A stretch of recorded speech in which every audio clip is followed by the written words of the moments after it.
මගේ දයාබර දුවේ පුතේ අත්තම්මා ආවා කතන්දරයක් අරගෙන. මගේ දූල පුතාලා ඔක්කොම ඉන්නකෝ ඒක අහන්න.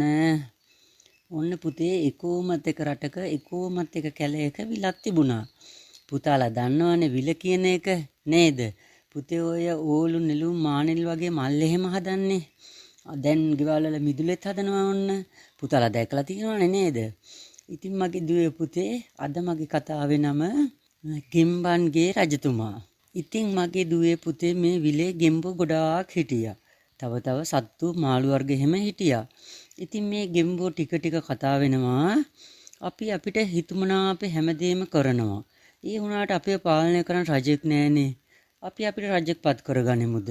ඊට පස්සේ හැමෝම ඉස්සරහට එනවා මමයි රජා කියලා. දැන් මෙතන හරිම කාලගෝටිය. කාලගෝටිය කියන්නේ පුතේ කලබලය. ඊට පස්සේ මෙයාලා කතා වුණා දෙවියන් මුණ ගැහෙන්න යන්න. දෙවියන් හමු වෙලා මේ අය අනේ අවසරයි දිපි හාමුදුරනේ. කැලේ හැම කෙනෙකුටම රජ කෙනෙක් ඉන්නවා. ඒත් අපිට රජ කෙනෙක් නෑනේ. බොහන්සේ අපිට රජ කෙනෙක්පත් කරලා දෙනු මැනවි කියලා ගෙම්බෝ සංචුවම කියා සිටියා. ඊට පස්සේ දෙවියෝ මුලින්ම රජකම දුන්නේ මාළුවෙකුට. ඉතින් මාළුවා රජකම කියන්නේ මොකද්ද කියලාවත් දන්නේ නැහැ. ඌගේ පාඩුවේ හිටියා. ඊට පස්සේ ගෙබිරංචු ආයෙ කතා වෙනවා.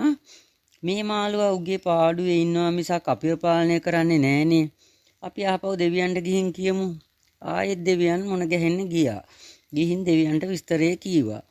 දෙවි හාමුදුරනේ මාළුවා එයාගේ පාඩුවේ ඉන්නේ මිසක් අපි ගැන බලන්නේ නැහනේ. අපිට වෙන රජතුමෙක්පත් කරලා දෙන්න. ඊට පස්සේ දෙවියන් ආන්දෙක්ව රජකමට පත් කරා. පුතාලා දුලා දන්නවද ආන්දා කියන්නේ මාළුවෙක් ගැන? ආන්දා කියන්නේ පුතේ ටිකක් දිග මාළුවෙක්. එයාලා වැඩි වශයෙන් ඉන්නේ වැව් වල, පොකුණු වල, විල් වල, ලිං වල, ඇලවල් වල එහෙම හොඳේ. ඉතින් දෙවියෝ මේ ආන්දාව රජකමට පත් කළා. එයා කලේ තරමාලුවා කරපු දෙයමයි. එයා රජකම ගැන මෙලෝදියක් දන්නේ නැහැ. Tamanගේ පාඩුවේ එයාගේ වැඩගෙන බලාගෙන හිටියා. Tamanගේ පාඩුවේ එයාගේ වැඩගෙන බලාගත්තා. ඊට පස්සේ ගෙම්බිරංචෝ ආයෙත් දෙවියන් මුණ ගැහෙන්න ගියා. අනේ දෙවියනේ අපේ ආන්දා රජතුමා හොඳයි. ඒත් එයා වගේ ගොඩක් ගුණ යහපත් කෙනෙක් අපේ රජකමට සුදුසු නැහැ. අපේ රජතුමා ටිකක් දරදඬු කෙනෙක් විය යුතුයි. ඒ නිසා අපට ඒ වගේ දරදඬු ගති තියෙන රජ කෙනෙක්පත් කරලා දෙන්න කියලා දෙවියන්ට කිව්වා. දෙවියන්ට පුතේ ගොඩක් කේන්ති ගියා. එයා මොකද කළේ? උඹලට ඕන දරදඬු රජෙක්නේ. මම දෙන්නම් කියලා කොකෙක්ව රජතුමා වශයෙන් පත් කළා. මේ කොකා දුවේ පුතේ හරි සැරයි.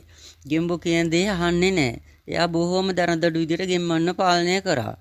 එයා රජතුමා වශයෙන් පත් වුණ දවස් ඉඳලා ගෙම්බෝ රංචුව අඩ වුණා. හැමදාම 5-6 දෙනා අතුරුදහන් වුණා. අන්තිමට පුතේ ඒ විලේ එක ගෙම්බෙක්වත් ඉතුරු වුණේ නැහැ. කොක් රජතුමා ඔක්කොම ගෙම්බන්න ආහාරයට ගත්තා. අනේ පව් නේද පුතේ? ඒක නිසා පුතේ අපිට ගැළපෙන අය, අපේ සමාජයට ගැළපෙන අය අපේ ඉහළ තනතුරු වලටත් පත් කරගන්න ඕන. එහෙම තමයි හොඳ.